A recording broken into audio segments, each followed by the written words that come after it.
Memasuki hari ke-66 konflik, Presiden Amerika Serikat Donald Trump mengumumkan operasi Angkatan Laut baru di kawasan Selat Hormuz. Misi yang disebut sebagai Proyek Kebebasan ini bertujuan membantu kapal-kapal yang terjebak di jalur pelayaran strategis tersebut.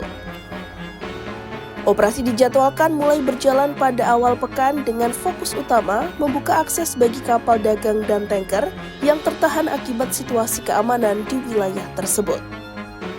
Selat Hormuz sendiri merupakan jalur vital perdagangan global yang dilalui sekitar 1/5 pasokan minyak dan gas dunia.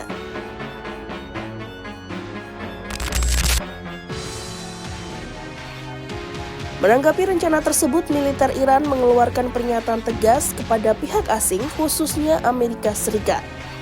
Mereka menegaskan bahwa setiap upaya masuk ke wilayah selat tanpa koordinasi akan dianggap sebagai ancaman. Dalam pernyataannya, pihak militer menyebut bahwa setiap kekuatan asing yang mencoba mendekati kawasan tersebut akan direspon secara langsung. Peringatan ini menandai meningkatnya ketegangan di tengah upaya yang disebut sebagai gencatan senjata.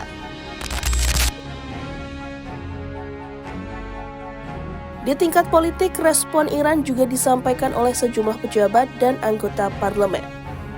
Mereka menilai intervensi Amerika Serikat di Selat Hormuz dapat melanggar kesepakatan yang tengah diupayakan. Sementara itu, Iran mengonfirmasi telah menerima tanggapan dari Amerika Serikat terkait proposal perdamaian yang sebelumnya diajukan. Meski begitu, belum ada kepastian mengenai kelanjutan proses negosiasi tersebut. Di sisi lain, sejumlah negara turut meningkatkan aktivitas diplomatik. Pakistan misalnya, melakukan komunikasi dengan Iran guna membahas situasi kawasan dan mendorong stabilitas regional.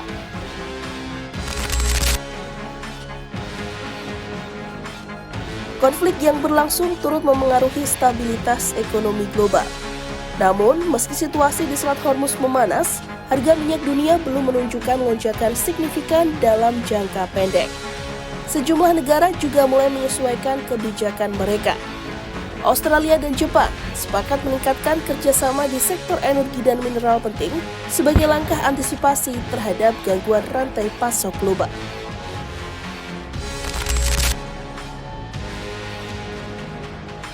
Di tengah ketegangan, kondisi keamanan maritim di Selat Hormuz dinilai masih berada pada tingkat kritis. Otoritas Maritim Internasional memperingatkan bahwa resiko terhadap kapal-kapal komersial tetap tinggi. Beberapa kapal dan awak dilaporkan masih terjebak di kawasan tersebut dengan keterbatasan pasokan logistik setelah konflik berlangsung lebih dari 2 bulan. Amerika Serikat juga telah mengevakuasi sejumlah awak kapal sebagai bagian dari langkah kemanusiaan dan upaya membangun kepercayaan.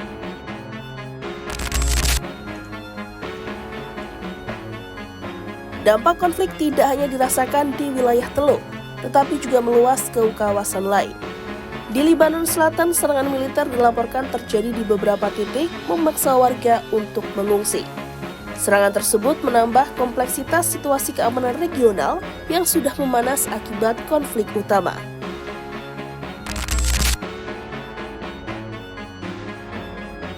Ketegangan ini juga memengaruhi hubungan antara Amerika Serikat dan sekutunya. NATO menyatakan bahwa negara-negara anggotanya mulai meningkatkan kesiapan dan koordinasi, termasuk terkait penggunaan pangkalan militer. Langkah ini dilakukan sebagai respon terhadap meningkatnya dinamika keamanan global yang dipicu oleh konflik Iran.